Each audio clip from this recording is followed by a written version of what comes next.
Bonjour à tous et bienvenue sur la chaîne Aquatiti. Il y a un nouveau bac, un nouvel endroit et je vais tout vous expliquer dans cette vidéo.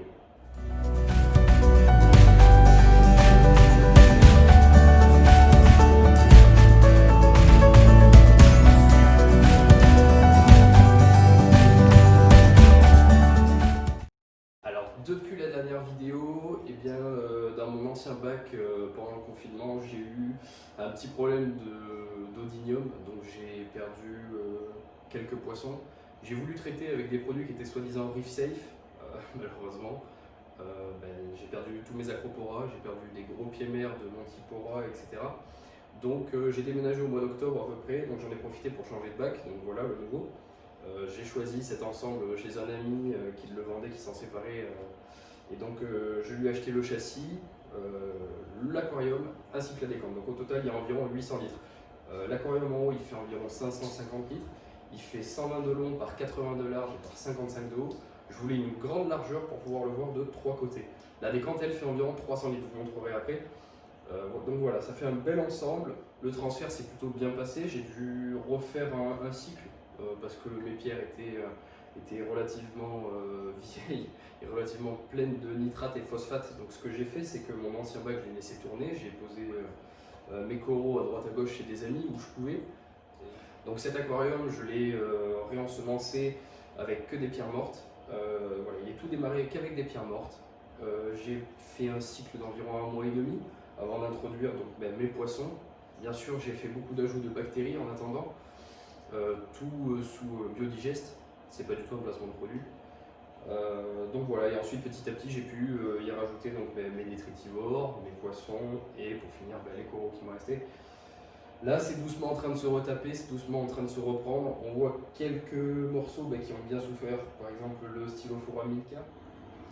Donc comme je vous disais, le Stylophora milica il a pris, il a pris un peu cher. Après, comme vous pouvez le voir dans l'ensemble, l'aquarium tourne assez bien.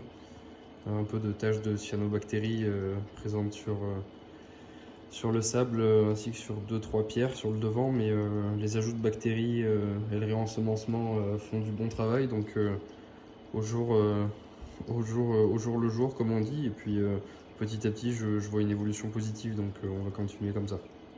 J'ai également eu un passage compliqué là il y a 2 semaines. Mon hépatus m'a refait une crise d'odinium.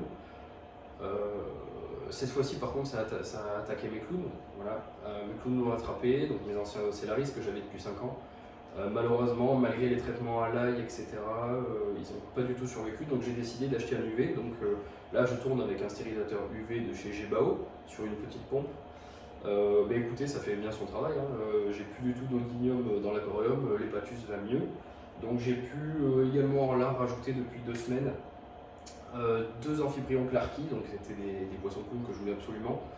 Malheureusement j'avais mes Ocellaris, je savais que les deux c'était pas possible. Donc là, écoutez, j'ai deux clarky et j'ai également acheté un labre d'Imidiatus pour déparasiter au cas où. Mais depuis que j'ai installé mon stérilisateur UV, je n'ai plus du tout de traces d'odinium, donc ça c'est plutôt positif. Je me bats toujours contre la cyano qui elle, depuis mon cycle, se poursuit, mais rien de grave.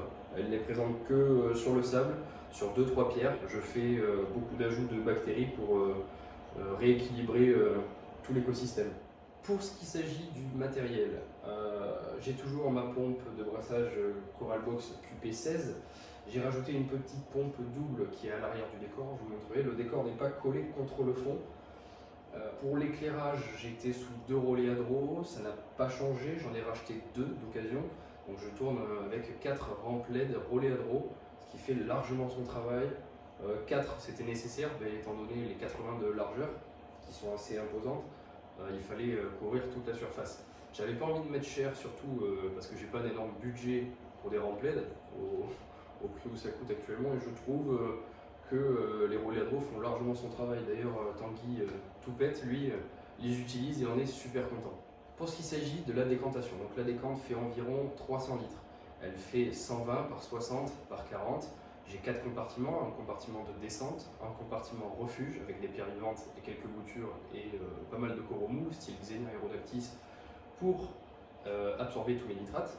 Le 3e compartiment, c'est mon compartiment écumeur et stérilisateur UV. Et mon dernier compartiment, c'est ma pompe de remontée. Donc le compartiment écumeur, je suis parti sur un écumeur ATI 250 IS avec une pompe G-code, ce qui fait largement son travail. Je trouve qu'il est super bien cet écumeur, vraiment, je vous le recommande. Un peu compliqué à régler au début, mais une fois qu'il est mis en place, il fait largement son travail. Il est prévu, je crois, pour des aquariums de 2000 à 3000 litres, sachant qu'on dit souvent qu'il faut un écumeur qui ait une puissance de 3 fois supérieure à notre volume du bac. Donc là, on est largement dans les clous.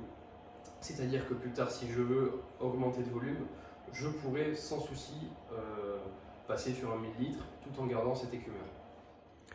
Donc voici la partie technique avec donc la décante qui fait à peu près 300-350 litres.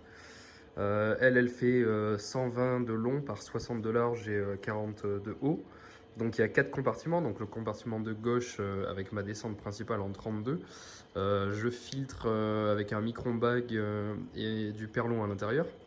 J'ai ma descente secondaire de secours qui est en 32 mm de diamètre. Juste à côté, il y a mon refuge avec quelques boutures, des pierres vivantes avec des coraux mous pour filtrer les nitrates. Le compartiment écumeur avec le ATI 250 IS, donc qui est assez gros, on ne se rend pas compte comme ça, mais il est assez énorme. Et le dernier compartiment tout à droite qui est ma remontée. Donc voilà. Donc le meuble, lui, c'est un châssis en métal, c'est un châssis en tube carré de 40-40 que j'ai regalvanisé. J'ai regalvanisé à la bombe galvanisation à froid, j'ai pas fait une galvanisation à chaud. Donc tout l'habillage du meuble, c'est en panneaux modulables que j'ai créé avec des panneaux MDF de bois. Dessus, j'ai mis des aimants à porte et en fait, ces aimants viennent directement se clipser contre mon châssis. Donc c'est assez pratique pour faire de la maintenance, etc.